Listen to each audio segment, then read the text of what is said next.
Assalamualaikum warahmatullahi wabarakatuh.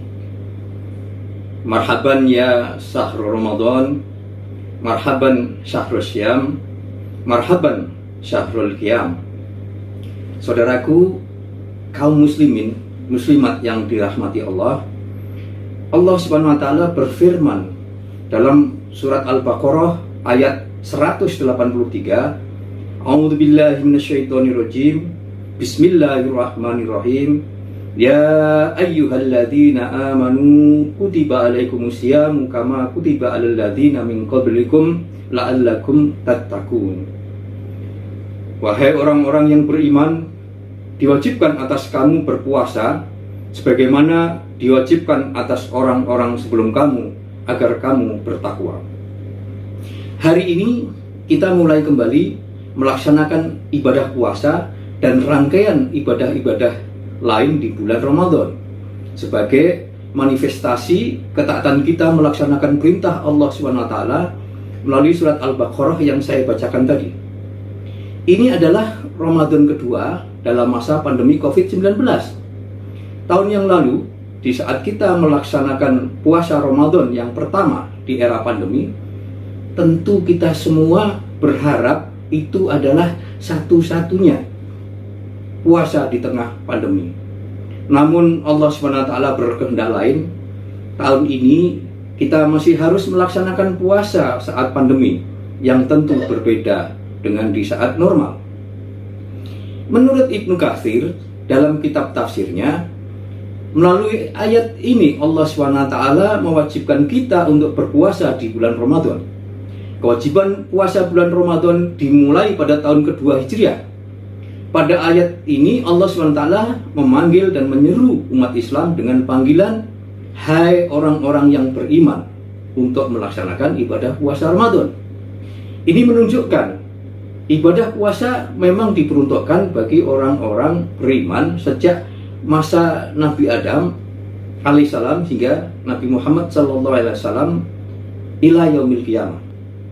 Berpuasa dapat membersihkan jiwa dan menjauhkan diri dari jalan-jalan setan sebagaimana yang disampaikan Rasulullah SAW dalam banyak hadis. Pada awalnya puasa Ramadan diperuntukkan bagi yang mau saja, dan bagi yang tidak mau berpuasa cukup baginya memberi makan fakir miskin. Namun kemudian dinasah atau dihapus hukumnya dengan ayat setelahnya. Namun ada juga sebagian mufassir yang menyatakan ayat wa 'alal ladzina yutiqunahu fidyatun ta'amu miskin, dan bagi orang-orang yang berat menjalankannya wajib membayar fidyah, yaitu memberi makan seorang miskin. Ayat ini tidak dinasah. Ayat ini diperuntukkan bagi orang yang sudah tua renta yang sama sekali tidak mampu untuk berpuasa. Wanita hamil dan menyusui juga termasuk dalam ayat tersebut. Makna puasa atau siam tak hanya menahan diri dari makan dan minum. Puasa juga terkait dengan pengendalian hasrat-hasrat lain yang lebih kompleks, antara lain pengendalian berbagai emosi negatif. Nabi Muhammad SAW bersabda, "Laisa siyamu minal akli wasyarbi, innamas siyamu minal lagwi warrafath." Bukanlah puasa itu sebatas menahan diri dari makan dan minum, tapi puasa adalah menjauhi perkara yang sia-sia dan kata-kata kotor. Hadis riwayat Ibnu Huzaimah. Dalam hadis lain disebutkan, "Malam yada qaula zuri wal amala bihi, falaisa lillahi hajatun ayyada'a ta'amahu wa syarabahu." Barang siapa yang tidak meninggalkan perkataan dusta dan selalu mengamalkannya, maka Allah Ta'ala tidak butuh kepada puasanya. Hadis riwayat Imam Bukhari. Sedangkan takwa sebagai tujuan akhir ibadah puasa, menurut Hamka dalam kitab tafsirnya Al-Azhar, secara bahasa diambil dari rumpun kata wiqayah yang berarti memelihara. Memelihara hubungan yang baik dengan Allah SWT, memelihara jangan sampai terperosok ke dalam perbuatan yang tidak diridhoinya, dan segala perintahnya supaya dapat dijalankan. Memelihara kaki jangan terperosok ke tempat yang penuh lumpur atau duri. Pada ayat lain, Allah juga mengungkapkan makna takwa sebagai upaya pemeliharaan. Bismillahirrahmanirrahim. Ya ayyuhalladzina amanu qu anfusakum wa ahlikum nar. Wahai orang-orang yang beriman, peliharalah dirimu dan keluargamu dari api neraka. Surat At-Tahrim ayat 6. Takwa juga bermakna menghindari kerusakan. Ini bisa disimpulkan dari riwayat ketika suatu hari Abu Hurairah ditanya oleh seseorang, "Wahai Abu Hurairah, apakah yang dimaksud dengan takwa itu?" Abu Hurairah tidak menjawab pertanyaan itu, tapi ganti bertanya, "Pernahkah engkau melewati suatu jalan dan engkau melihat jalan itu penuh dengan duri? Bagaimana tindakanmu untuk melewatinya?" Orang itu menjawab, "Apabila aku melihat duri, maka aku menghindarinya dan berjalan di tempat yang tidak ada durinya. Atau aku langkahi duri-duri itu, atau aku mundur." Abu Hurairah cepat berkata, "Itulah takwa." Hadis riwayat Ibnu Abi Dunya. Meski masih dalam keadaan pandemi COVID-19, ibadah puasa dan ibadah-ibadah lain seperti salat tarawih dan ibadah-ibadah sunnah lain di bulan Ramadan ini tidak boleh terhalang, apalagi terhenti. Berdasarkan makna puasa yakni menahan diri dan makna takwa yakni memelihara dan menghindari kerusakan, maka rangkaian ibadah Ramadan harus tetap dilaksanakan dengan menerapkan protokol kesehatan secara ketat.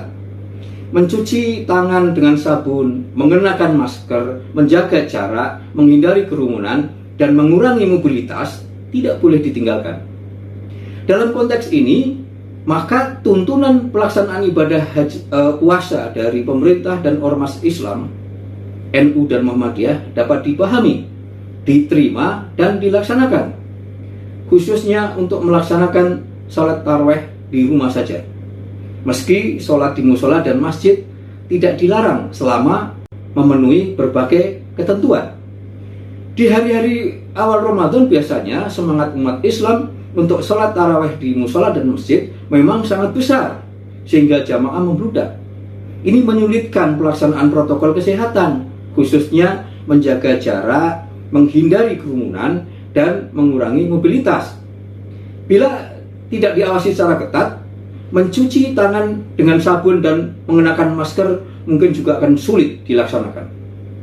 Ada yang menyampaikan solusi, sholat tarawih di musola dan masjid dilaksanakan secara bergelombang.